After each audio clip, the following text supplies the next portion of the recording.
Assalamualaikum warahmatullahi wabarakatuh. Kami dari kelompok 11 yang beranggotakan 1. Viola Anidiamantika, 2. Muhimatu Takfiana akan mempresentasikan hasil dari kerja kelompok kami dengan judul Analisis Kesalahan Berbahasa. Materi ini berisi tentang 1. Penyebab kesalahan berbahasa, 2. Klasifikasi kesalahan berbahasa, 3. Kesalahan berbahasa tataran fonologi, 4. Kesalahan berbahasa tataran morfologi, 5. Kesalahan berbahasa tataran sintaksis, 6. Kesalahan berbahasa tataran sematik, 7. Kesalahan berbahasa penerapan EYD. A. Penyebab kesalahan berbahasa. Penyebab kesalahan berbahasa diantaranya yaitu 1. Bahasa ibu. Menurut Kamus Besar Bahasa Indonesia, bahasa ibu merupakan bahasa pertama yang dikuasai manusia sejak lahir melalui interaksi dengan sesama anggota masyarakat. Bahasanya seperti keluarga dan masyarakat lingkungan. 2. Lingkungan. Menurut Kamus Besar Bahasa Indonesia, lingkungan adalah kombinasi antara kondisi fisik yang mencakup keadaan sumber daya alam dengan kelembagaan yang meliputi ciptaan manusia. Namun, lingkungan yang dimaksud di sini adalah lingkungan yang turut mempengaruhi penguasaan bahasa si terdidik. Lingkungan ini meliputi lingkungan di rumah, di sekolahan, dan lingkungan di masyarakat. 3. Kebiasaan. Menurut Kamus Besar Bahasa Indonesia, kebiasaan yaitu suatu cara yang lazim atau wajar dan diulang-ulang dalam melakukan sesuatu oleh sekelompok orang.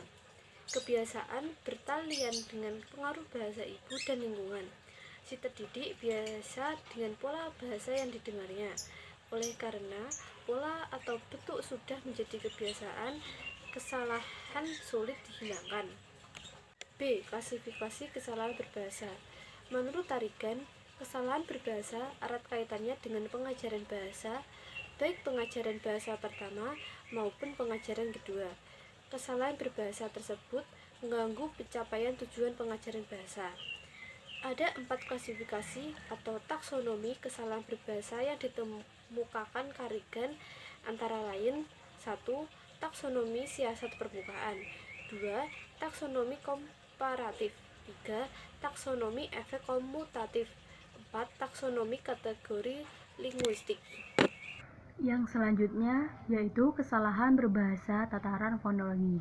Fonologi ialah bidang linguistik yang mempelajari, menganalisis, dan membicarakan runtutan bunyi-bunyi bahasa yang secara etimologi terbentuk dari kata fon, yaitu bunyi, dan logis, yaitu ilmu.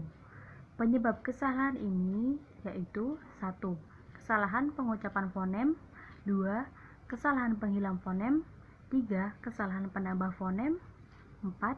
Kesalahan peletakan jeda, dan yang kelima, kesalahan pemenggalan atas suku kata. Kesalahan berbahasa tataran morfologi. Dalam kesalahan ini disebabkan oleh berbagai hal. Yang pertama, penghilang afiks. Yang kedua, pengganti morf. Yang ketiga, pemakaian afiks yang tidak tepat, penentuan bentuk dasar yang tidak tepat, dan yang keempat, penetapan afiks yang tidak tepat pada gabungan kata dan pengulangan kata majemuk yang tidak tepat. Kesalahan berbahasa tataran sintaksis adalah kesalahan atau penyimpangan struktur frasa, klausa atau kalimat, serta ketidaktepatan pemakaian partikel. Analisis kesalahan dalam bidang tata kalimat penyangkut urutan kata, kepaduan, susunan frase, kepaduan kalimat, dan logika. Kesalahan berbahasa tataran semantik. Semantik adalah salah satu cabang yang menyelidiki seluk-beluk makna suatu kata dan perkembangan maknanya secara berkesambungan. Kesalahan berbahasa yang mungkin terjadi di bidang ini adalah 1.